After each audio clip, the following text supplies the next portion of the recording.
and welcome back to the Job Hunting Podcast. I want to start today's episode with something that really caught everyone's attention recently. When NASA sent the crew into space for the Artemis II mission, the first crew mission set to orbit the moon in over 50 years, what stood out the most to me was that every astronaut selected was a Generation Xer like me. All of them were born in the 70s and were in their 40s and 50s. When the stakes are high, when the mission is really important and it matters, who do we trust? We trust experience. We trust judgment. We trust people who have seen complexity and know how to navigate it. And yet, in the workplace, we often do the opposite. We sideline professionals in their 40s, 50s, and beyond at the exact moment when their contribution could be at its peak. That's what today's episode is all about. It's also very timely for me personally. I've just become a grandmother, and I'm reflecting on how I want to work in this next phase of my life. What matters to me now? What do I want my work to look like? And how do I balance that, what I want, with family, health, and longevity? You may be in a similar situation.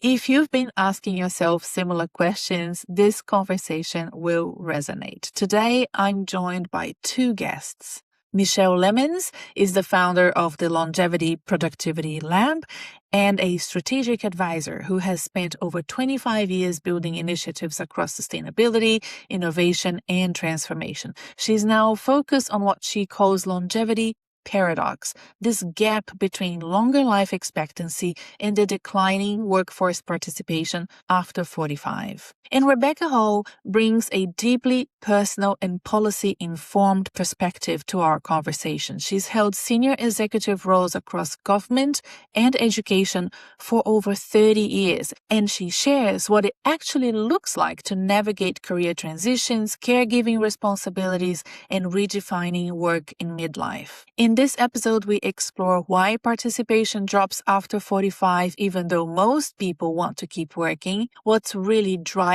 age bias in recruitment, how mature professionals can complement AI rather than compete with it, and what needs to change from individuals to employers to governments if we want to build a workforce that reflects the reality of longer lives. We also get very practical. We talk about what to do if you're over 45 and facing redundancy, how to rethink your career, and how to approach this next stage with clarity and confidence. This is an important conversation because this isn't a niche issue.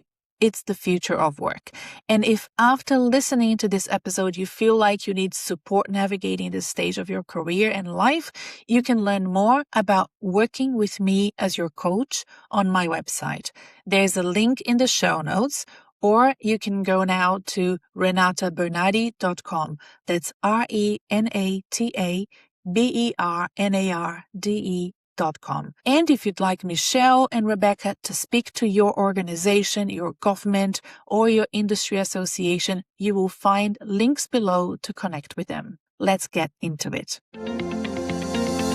Hi, I'm Renata Bernardi, and this is the Job Hunting Podcast, where I interview experts and professionals and discuss issues that are important for job hunters and those who are working to advance their careers. So make sure that you subscribe and follow, and let's dive right in.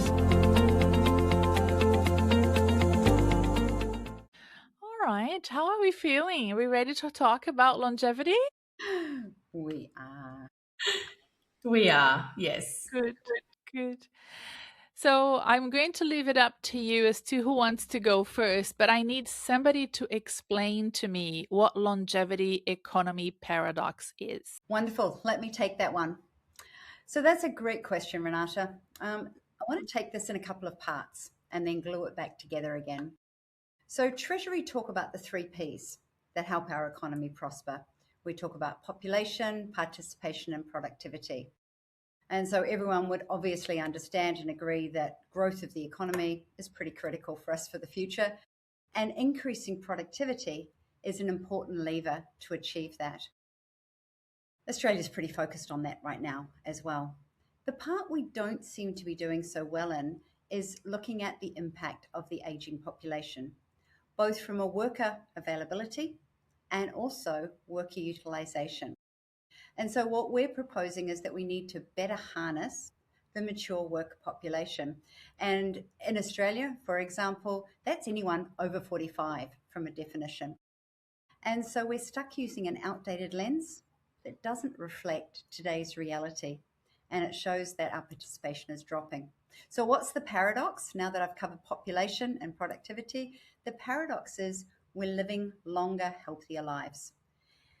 Unfortunately, the participation in the workforce appears to be falling from the mid-40s onwards. So we talk lifespan, we talk health span, we talk quality of life, but what about work span? And so that natural longer lives needs to translate to longer work spans as well.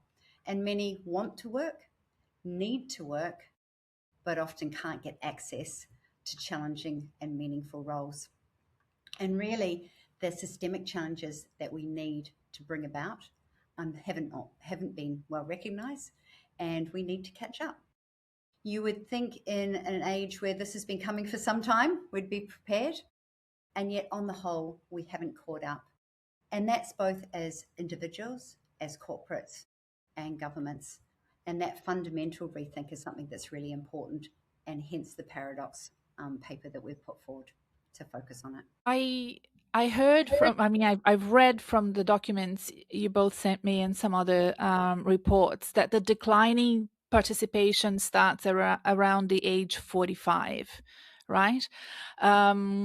And what's driving that drop off? Is it because people don't have the skills to do the work?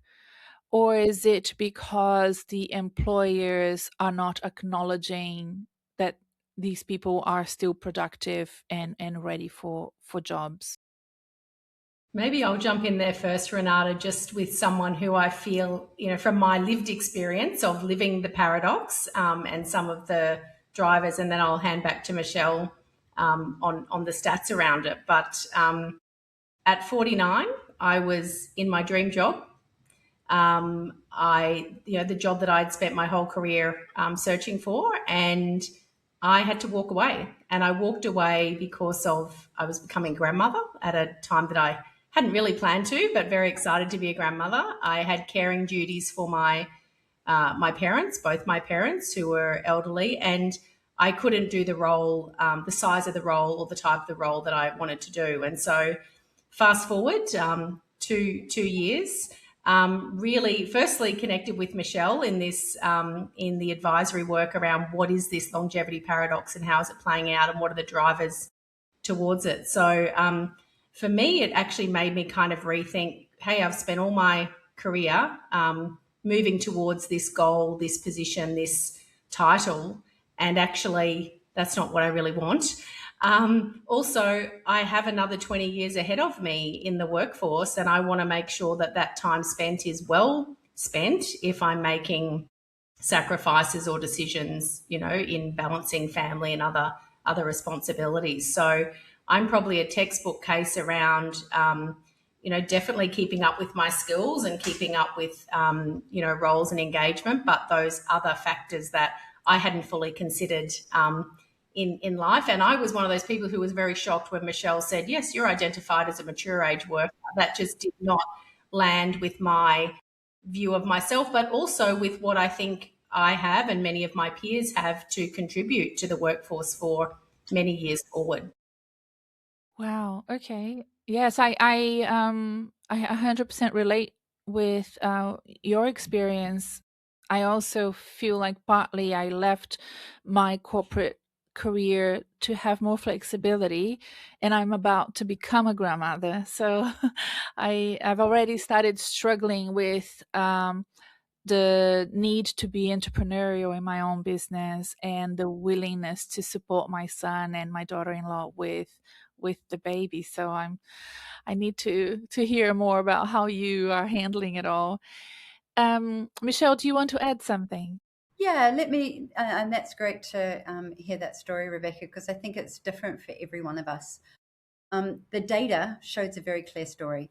It shows that participation is peaking around the mid-40s and then starts falling. So each then 5-year chunk we see things progressively decreasing. So by the time that we're got 55 to 59-ish, we're around 10 percentage points lower in basis. So instead of being around the 90% or 89%, we're at the 78% participation. And so you asked why. And I think some of the things we understand, and that makes it easier to act. But some of the things we need to better understand. We see a proportion of workers who are financially secure enough to retire early, and congratulations to them. Finding what's going to engage them for another 30 or 40 years, I think potentially a different sort of problems. But many are retiring earlier than they intended, and that's partially due to roles not being available. So some of the things that you see, we've talked about, more flexibility. That's certainly one of them. Australia does have quite strong ageism, and that also exists in many other societies. But that bias is translating, especially with the increase of AI, to being quite a strong tech bias as well. This perception that a more mature worker is not up to date with the latest technology. I think you'll find many research, and we'll probably go into this later, where we talk about AI and the wisdom and knowledge and crystallized intelligence that you need to make AI successful is more readily found in a mature adult worker. Some of the other things I think is we're still on an old model of a single career path all the way through. If I've done marketing, then I'm going to continue up the marketing ladder, and that's what I'm going to do. Or if I've done nursing or construction, and the idea now of having a career or multiple careers throughout your lifetime is something that we get to evolve to, where you might do a career for 10 years, then you might do another and another and so on. Because our ability, especially in a blue or pink collar worker environment, to continue doing some of the work that is hard on your body and tough on your body needs a different approach to career paths. There's also a bit of a mismatch of value expectations, I think. Again, we've come up through a much more traditional model where you progress, you get more salary, you get a higher position.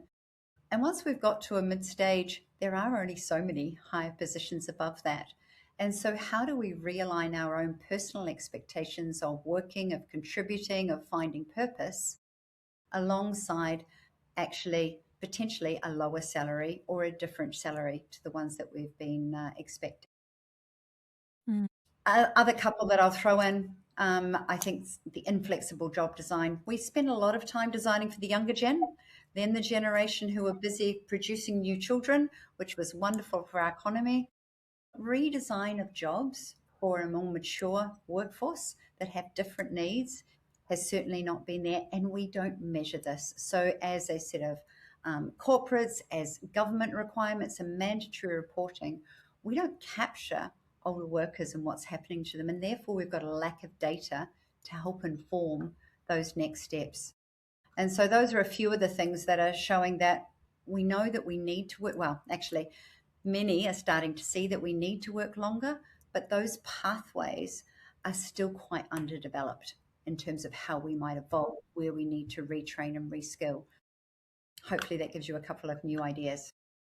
Yes, it's very interesting because it's much more complex than just the word ageism. Right, the definition and the different situations, and I hadn't thought about it from a policy perspective, from the lack of flexibility for more mature professionals. So We don't these even, sorry to jump in, Renata, we don't even, for the majority of organizations, age is not even part of the diversity DEI type platform. So we cater for every other level of diversity, but most companies' policies do not have age as part of the fabric that they put across their organization today. Yes. Have you interviewed individuals that have experienced ageism when going into recruitment and selection process, and what do they tell you? Look, I think we will all have many, many friends, unfortunately, who are in that situation of having been released from work, finding that their values and what they want to achieve in an organization doesn't align with that organization anymore. And so I think the biggest frustration for those individuals is they can't get through to show their value. So they can't get through that process of recruitment. They're cut off at the AI matching, or they're cut off by the, shall we say, the younger recruiters who are often doing that first level of scanning. And what we're doing is really asking those young recruiters to assess somebody who's actually their parents' age. And it's not something that they're used to doing. And so they bring all of those perceptions and preconditions with them as well. I think the other thing is organizations are making judgment calls early on about what might interest somebody. And so you will often hear this overqualified, or this might not interest you longer term. And actually we find the loyalty of older workers, more mature workers, and also their interest in contributing more than just the job skills that are required for that job is much greater, whether that be in mentoring and many other things. But the feedback is very strong that they can't even get to the interviews. Yes. So, Michelle, have you been looking for work?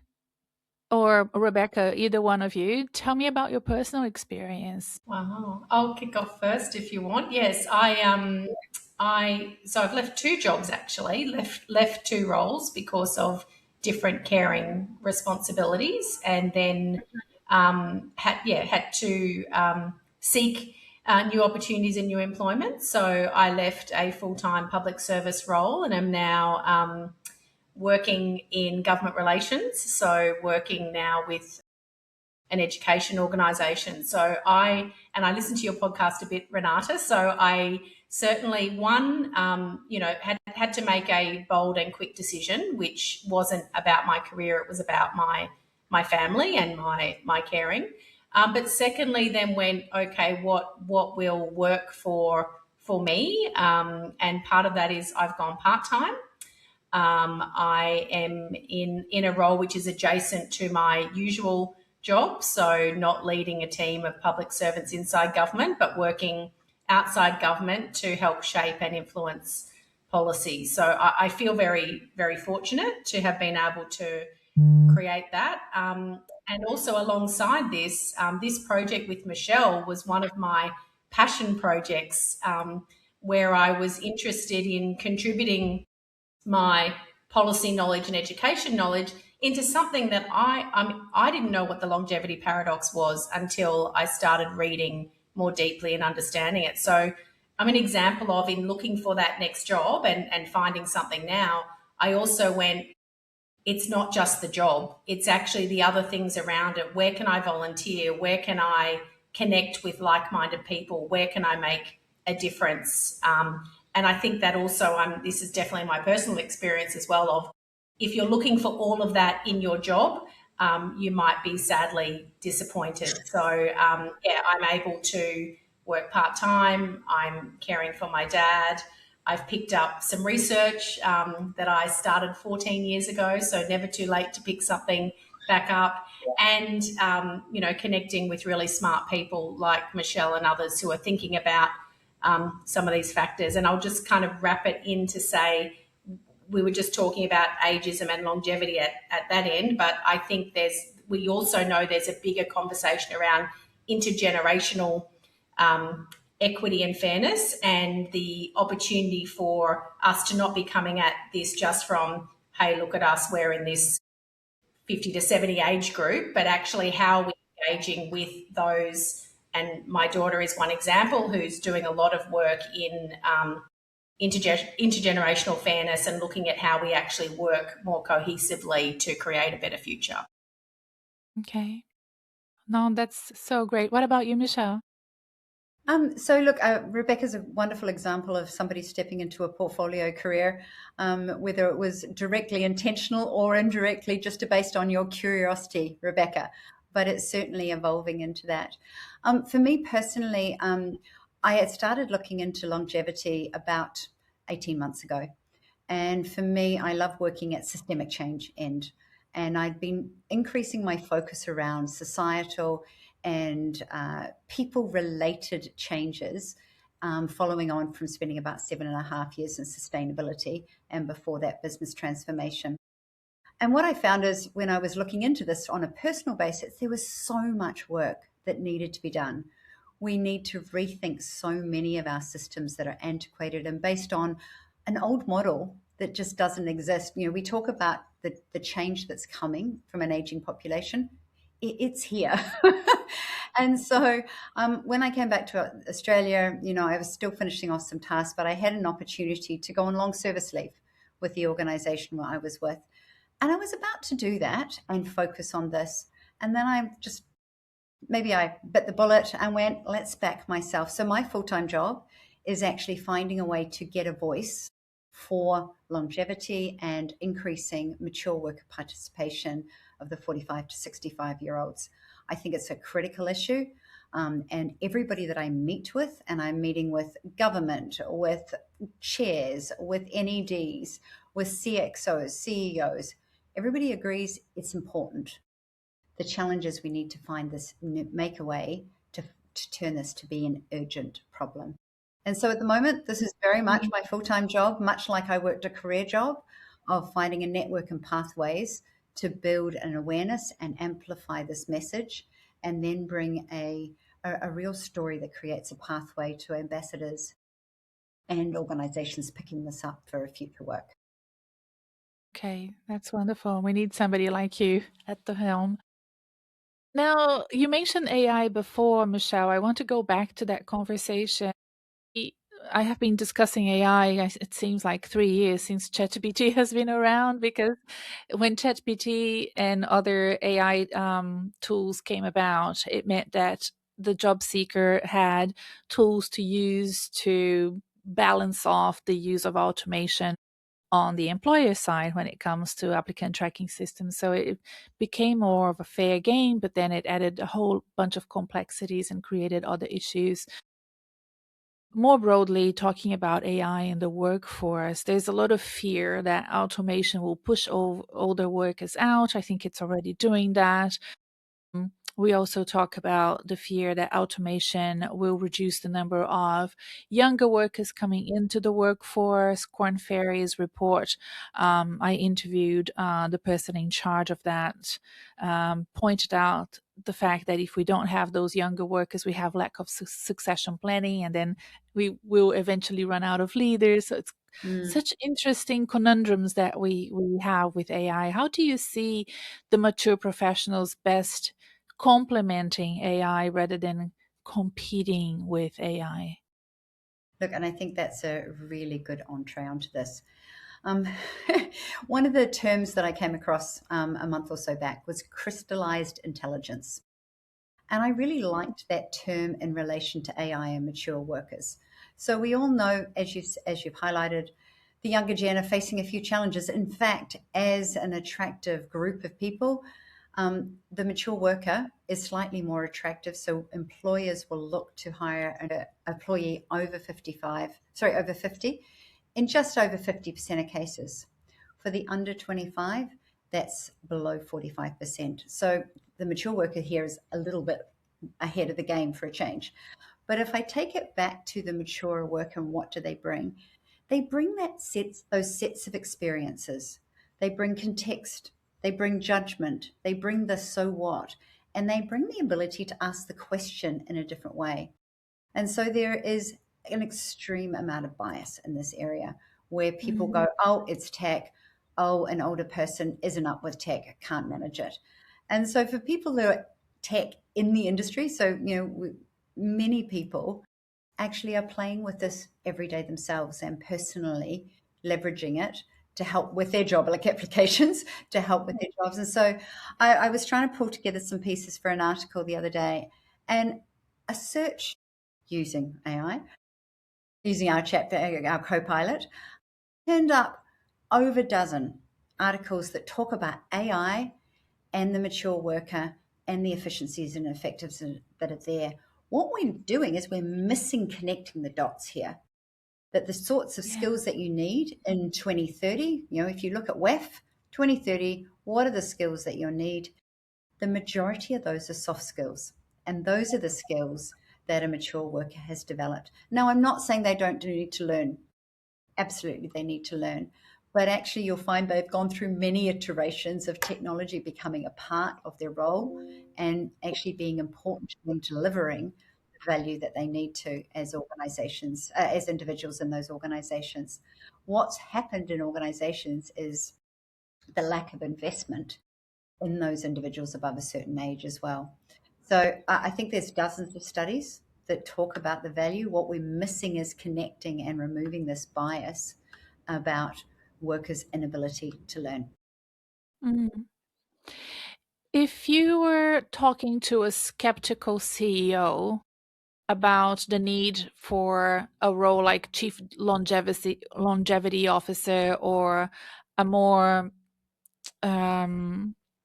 strategic understanding of layoffs and what that can do to culture, to the company's ability to withstand hardship, right? So we're losing those soft skills, we're losing the culture, we're losing the knowledge. I can see that in some of the big layoffs that I've helped with, having clients that are losing their jobs or have lost their jobs in 2025. And as they get towards the end of their tenure in that organization, they're pulling their hair out because they're leaving behind a whole bunch of projects, issues, customers, clients that have nowhere to go to, that there's no transition, and they feel really, I keep reminding them that that's not their problem anymore, but it's really hard to let go if you've been in that organization for sometimes 10, 20 years. It's so hard to let go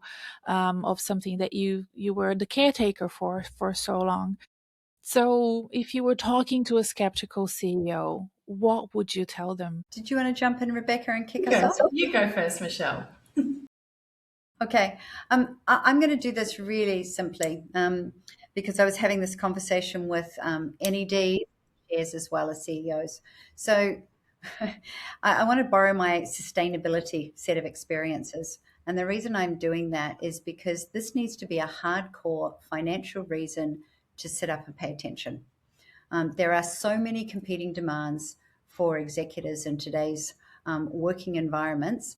Why is there a reason financially, both for the wealth of the organization, the wealth of employees, and the wealth of the customers, and future resilience to actually pay attention? And to me, there's a couple of things, because it is a financial reason to pay attention. One, many organizations are still struggling with the skills shortage. They cannot get the right skills to fill the jobs that they have, and they need to grow. So number one, maybe you should think about the pool of people that you're trying to tackle to get those skills and get those jobs filled in a different way. So that is one of the most common problems that actually does unite all of this work.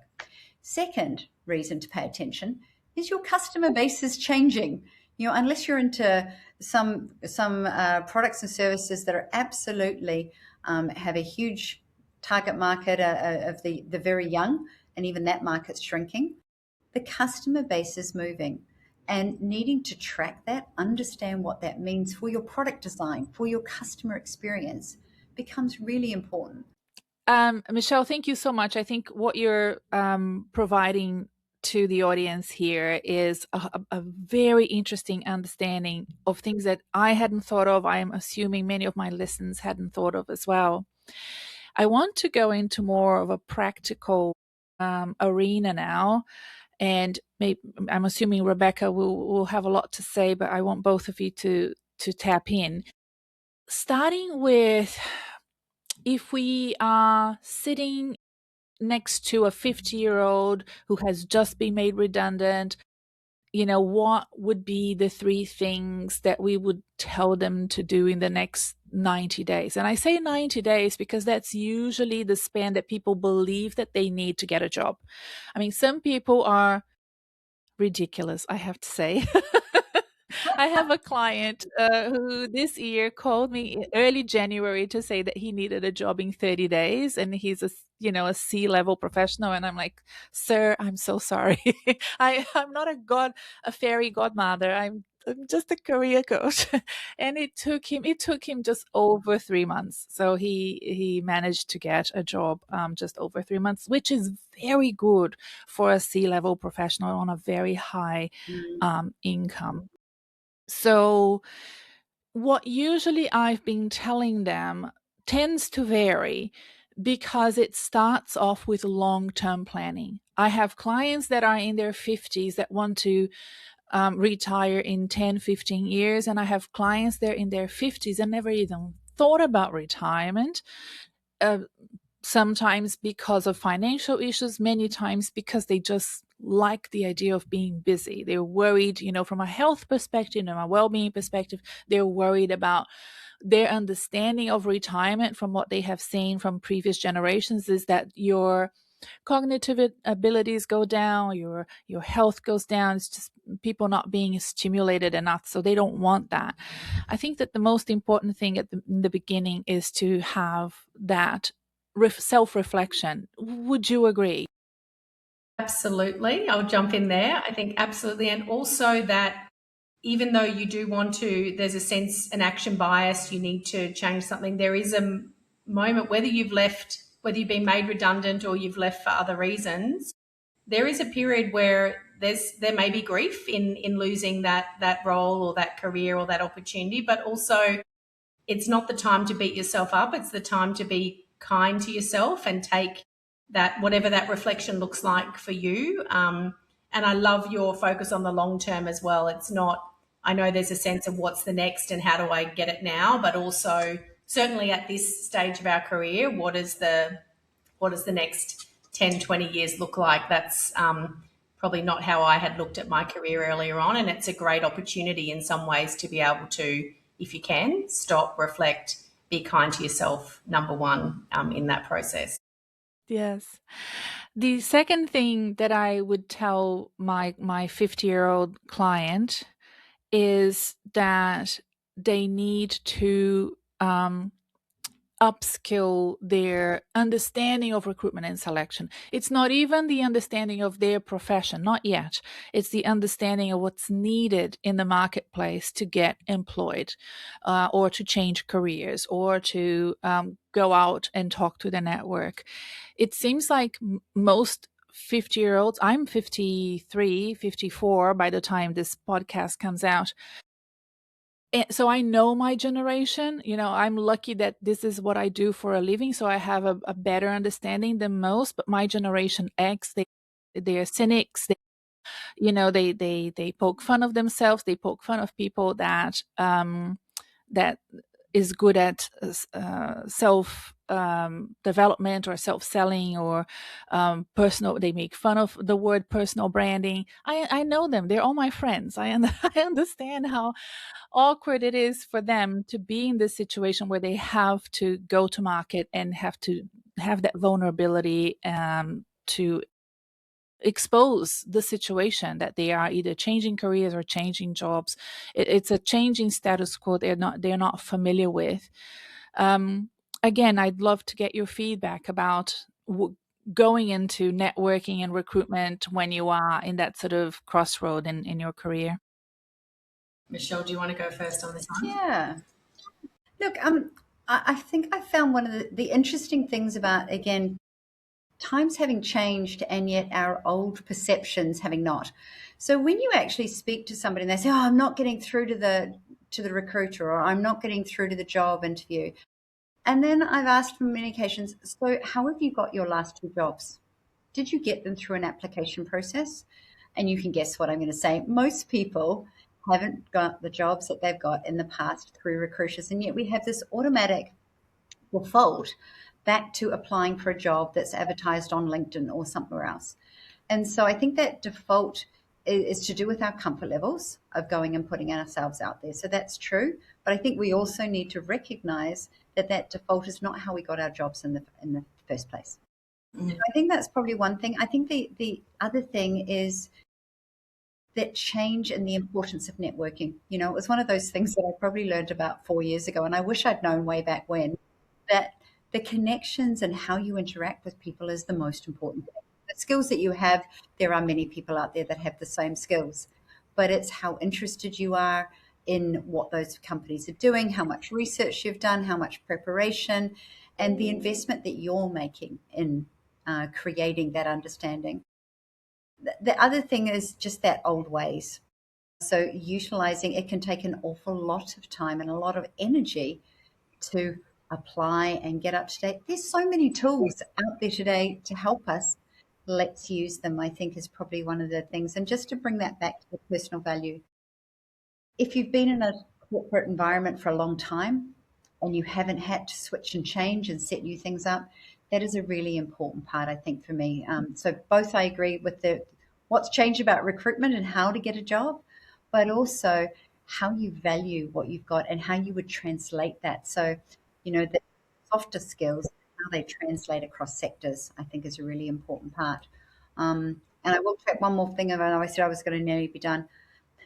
One of the things that's really surprised me is having, for me, because I invested in this project, it's made a huge difference. My ability to engage with, I think I've had a 5% no rate from the hundreds of meetings that I've asked for. And so even if you are looking for a job, find some pet things that you're interested in, research them, understand them so that you can add value to those conversations. And I think that adding value, how do you bring something to that person in that conversation that they didn't have before, versus, as we know, trying to look for a job. So that was really good from Michelle. Rebecca, the third thing that I would say to a 50-plus-year-old, and I want your feedback on this, is something that I'm hearing a lot from recruiters. This is actual feedback from recruiters when they are discussing a role or skills and competencies with more experienced professionals. The professionals sometimes say it, are quite open about the fact that they're not interested in participating in this new realm of the economy, be it AI, be it hybrid, be it remote work. They only want a job if it does not involve any of that. and the recruiter said to me, well, good luck to you. You're not going to be able to find work if you're not open to the new ways of working. But there's according to recruiters, and it's not just one, it's more than one, and it's not just in Australia, it's all over. There's a proportion of the 50-plus-year-old that just wants to finish off their careers the way that it has been going up to now. They are not interested in artificial intelligence, new tech, managing remote teams, none of that for them. Is that something that you feel or you experience as well? So can you tell from my face, wow, that's really interesting. I talk to recruiters one-to-one, not in the way that you do. So I guess I'm not surprised though as well. You have, individuals spend a lot of time in your career and you get to a point where you can go, this is what I want, these are my non-negotiables. So that's great. But also, I think we talk about, the need to learn, but there's also a need to unlearn as well, some of the assumptions or values or ways of working. So that's been really powerful for me to go, I have, maybe I have some bias about how something works. There's a piece of moving back these layers and going, what might a next career or a job look like where I don't bring those bias or those stuck ways of working? I think it's quite interesting being a mum to two girls who have recently entered the workforce. One's still at uni and one's in the workforce. And I did catch myself going, certainly for those entry-level roles, that environment is very appealing right now. I know as a new mum, I would have loved to be able to work 2 days a week from home, have flexible offerings. So it goes back to some of the structural challenges. I think that's very welcomed and embraced for our entry-level workers and almost a non-negotiable. I'm not going to take a job that's 100% in the office and not able to use tech skills in a way that help me versus some of those workers and recruiters that you've spoken to going, no, I want it this way. So my observation, my advice on that is, flexibility is going to be key, but also checking some of your assumptions and the opportunities, and being open to genuinely the opportunities to work in a different way and to advance your knowledge and your impact through technology. So for someone who's looking for work, I don't think you can ignore technology, and I don't think you can ignore it for life. Navigating the health system at the moment, if you are not able to navigate tech, it's a very difficult journey. And so it's a life skill, not just a work skill. And I'll maybe just close this off to go, it's actually why our education systems have to think deeply about how we're embedding this or responding to AI. It's not about are kids cheating or are they learning? It's actually about what are the industry that we're moving into. And if we haven't taught responsible use of AI, if we haven't created responsible use of technology or the ability to apply it in the workplace, then we're not doing our job as educators. Yes, but you can see how much it needs the professional to have a growth mindset, be interested in learning, right? And if you are used to managing teams face to face in the office, managing and maintaining high performance for remote teams is different. Yes. It requires a different set of skills. It requires you to work differently with your teams in order to enable the culture to bloom. You know, culture is not correlated to being in the office. Culture has to do with your ability to manage the team regardless of how it operates. And all of that requires learning that some people are not willing to do anymore. It's so interesting. And I agree with what you're saying, that there are obviously individuals who are seeing that as a hard constraint for them. I wonder whether the different way of also looking at it, you know, Rebecca, I liked your perspective on this is actually just not a job skill. This is actually a set of life skills. You are going to live for another, potentially everything being great, another 40 years. You can't afford to have those things blocked as part of your way of, because your quality of life will be dramatically reduced if you're not able to leverage. So rather than seeing it as a work skill, it's actually a life skill. The second part is what I found in my many, many discussions is people have not actually really understood how long they might need to work for. They're using a lens of their parents' generation who retired when they were 60, maybe 65, and they're not really translating that with them living till late 80s, early 90s, mid 90s, maybe longer. Actually, the need to work longer is there. So those jobs have changed and are changing. And so how do they employ those skills in a way knowing that financially they may need to choose to work longer as well? So the idea of retiring 5 years' time so I don't have to worry about it might not be there as an option for many people who thought it was, because we're using old systems. Yes, absolutely. And I think both of you know that all of my clients are 40 and above. Very rarely I have a client in their 30s. It's really interesting, and I love all my clients, even the young ones, but I don't feel like they're ready for me yet. Sometimes they really insist on working with me, and I'm like, I think you need a few more bumps on the road to get to a time when a coach like me will really make an impact on you. But that midlife career checkup with a coach, I believe, is so important. I mean, I've had it. I was very lucky that I had coaches and mentors along the way, and I have created this sort of I call it a personal portfolio that's part of my coaching platform. But I would love to hear from you as I sort of think about how to refresh my coaching and my documents with my clients. I would love to hear from you. How would you design a midlife career checkup for professionals in their late 40s and 50s and 60s? What questions would you want them to ask themselves before going into the job market? I think that doing it before you apply for jobs is really the key, right? Yeah. And then regularly as well. You don't do it once, just in midlife. How do you build that into?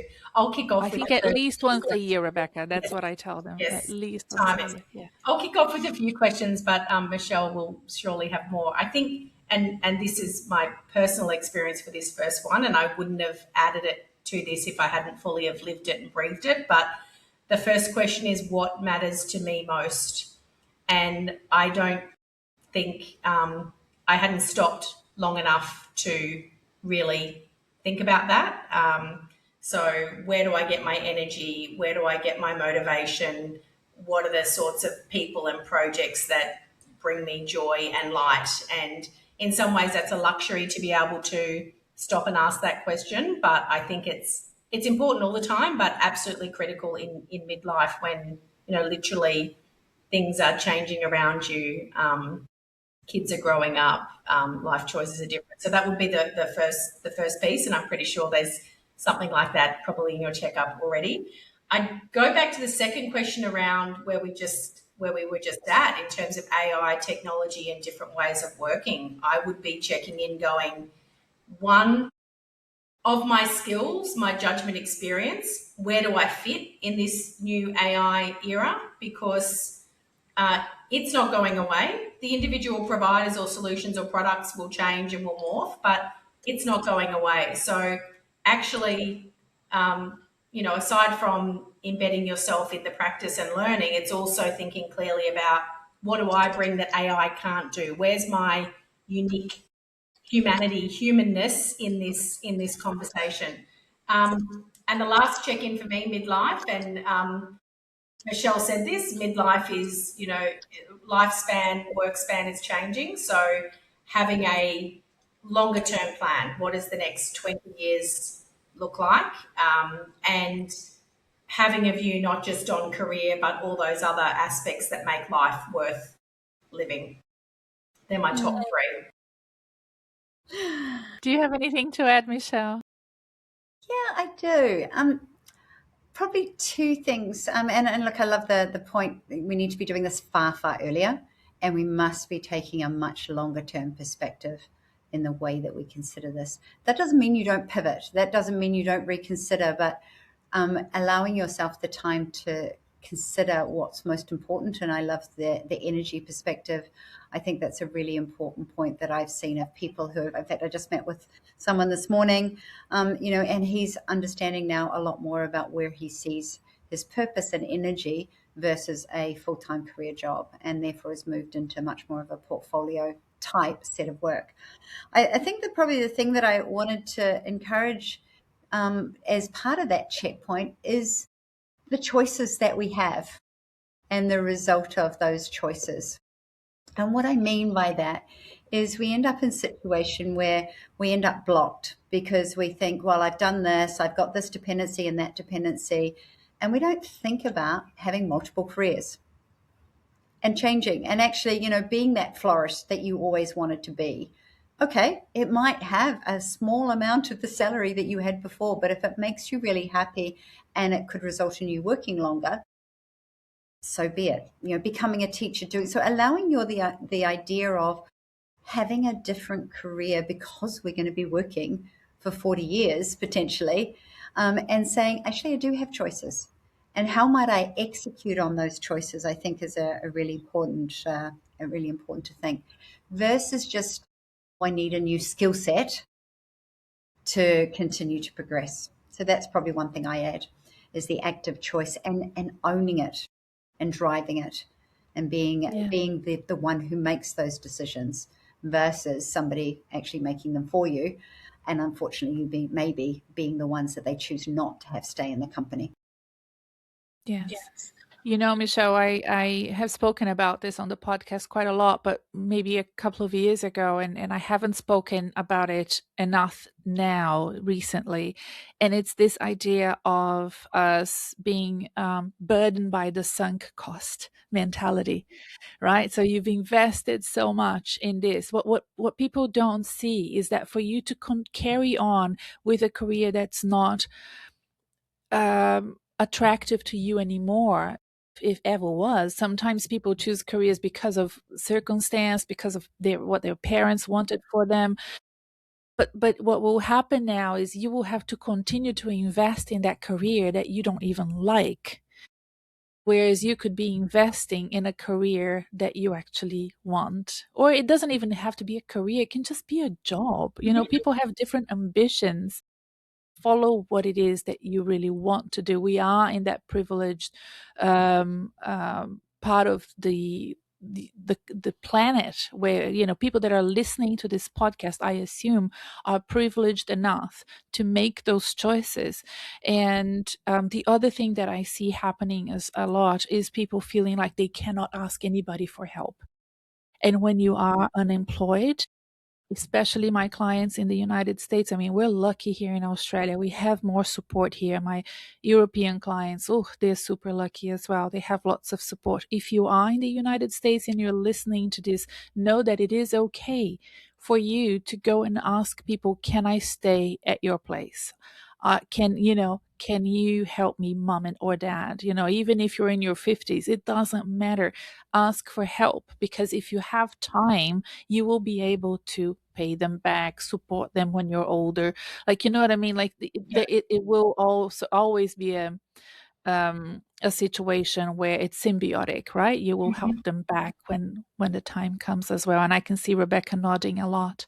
Well, I was just thinking too, it goes back to that earlier comment of being kind to yourself. Most people who find themselves in a job transition, it's not something you plan for. It's not something that, even if it was not an environment that you were thriving in, it's a scary place to be. And being a professional, asking friends or other professionals in your network to help is, it's not easy. And so there is some skill in that, particularly if you're engaging with your professional network and asking for help or engagement. So that importance of, it's okay to ask, but also it's okay to engage in ways where you're not directly saying, have you got a job for me? You're maybe sharing what are the things you're interested in, what are the passions you want to engage with them on, and what ideas might they have in helping through this transition. I have and some people, if my colleagues are listening to the podcast, I have a personal acronym called a TAG team, which is the Transition Advisory Group. And the Transition Advisory Group is literally someone who gets a random text from me, probably, whenever this transition phase is happening. And some of it might be, hey, can we just have a coffee? I want to have a chat about blah. It's not I know there's a lot of conversation about your personal board of advisors in that group. This to me is really a conversation when you're deep in transition, when you don't know what next is coming, and you have to have a level of vulnerability around that. But I have personally got so much from that process, and I talk about it a lot because I want people to know that it's okay to ask for help. It's okay to, and I often refer them to career coaches and podcasts like this as well, but it's okay to have those conversations. In fact, it's probably very good for your both mental health, but also your potential for your next roles as well, if people know what you're looking for and know what you're capable of. And and it's okay to need a coach as well. I know, that there's, money involved in that and an investment in you. It's not even an investment in me as a coach, it's an investment in you. But what really hurts me, I feel so bad, and I've been thinking a lot about some of the people that reached out to me this year, and what I hear from them when I ask, how long is your runway? How long can you withstand without a job? And they will tell me, well, look, I feel really stretch it, maybe a year and a half. And I'm like, this is excellent. So, I can help you get a job much sooner. This is how much it's going to cost. And they come back to me and say, well, I don't think I can afford you. But you just told me you have a year and a half of runway. And then what happens, unfortunately, is they come back to me a year later, really desperate. And I know, and it's usually around this time. And then they don't have a year and a half anymore, right? They're really, really, and it breaks my heart, it breaks my heart, considering the range of services that I have on offer now that goes from, really, really, cheap, to be honest, all the way to, the one-on-one private coaching. there's no excuse for you not to invest in yourself, to understand that, because not everybody will have. And I've been in that situation, Rebecca, and I think we've met when I had just arrived in Australia. I did not have a network here. It was really over time that people like you came into my life. So I needed a lot of help in the beginning, and sometimes that help was paid. I had to pay people to help me do my resume for this market that I didn't know, to help me understand how to position myself. It was tough in the beginning. Yeah. And being kind to yourself is investing in yourself and backing yourself. And I think, Michelle, Yeah. you're a prime example of that right now, and turning it into value for other people as well. Yeah, and look, it's interesting. It's probably the terminology which it sounds so beautiful coming out from you, Rebecca. It's not stuff that you're saying. Be kind to yourself. I'm always pushing at the edge and trying to make that happen. And so, terminology will work for different people. But the bit that I want to emphasize on what you're talking about is this misplaced belief that people have that they're not worth investing in. So, going back to your point, Renata, you've generated how much revenue over your lifetime?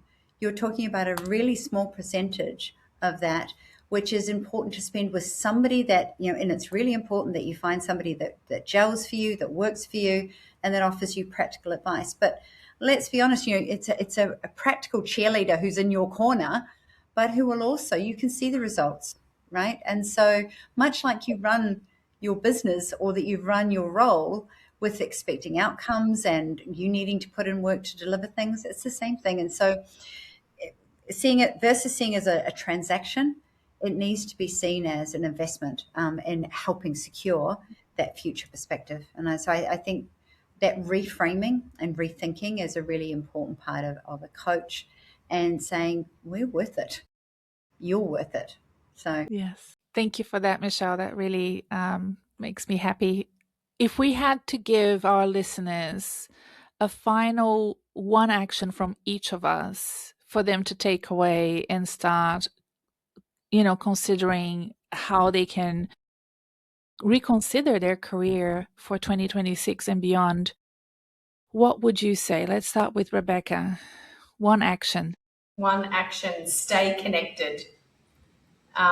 Purposeful connection with your network or with new networks.